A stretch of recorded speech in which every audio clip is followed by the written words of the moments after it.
அனைவருக்கும் வணக்கம். திருவெண்காடு சிவங்கோலை பற்றி தெரிந்து கொள்ளும். நவகிரக ஸ்தலத்தில் புதனுக்கு பரிகார ஸ்தலமாக விளங்குகிறது. மேலும் திருப்பந்தரும் திருவெண்காடு என்றும் அழைக்கப்படுகிறது.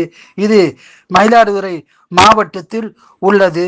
சாமியின் பெயர் சிவதாரணேஸ்வரர் கோயில், அம்பாள் பெயர் பிரம்ம வித்யாம்பிகை என்று கூறப்படுகிறது.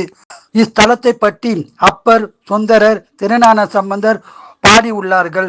பிரளய காலத்தில் அழியாமல் சிவபெருமான் தனது சூலாயத்தால் தாங்கப்பட்டு பக்தர்களை காத்ததால் இது அருள்பாலிக்கின்ற ஸ்தலமாக விளங்குகிறது. 4 வேதங்களை இயற்றிய வியாசமுனிவர் எழுதிய கந்த புராணத்திலும் அருணாசல புராணத்திலும் இஸ்தலத்தின் சிறப்புகளை பற்றி கூறப்பட்டுள்ளது. ஸ்தல வரலாறை பற்றி தெரிந்து கொள்வோம்.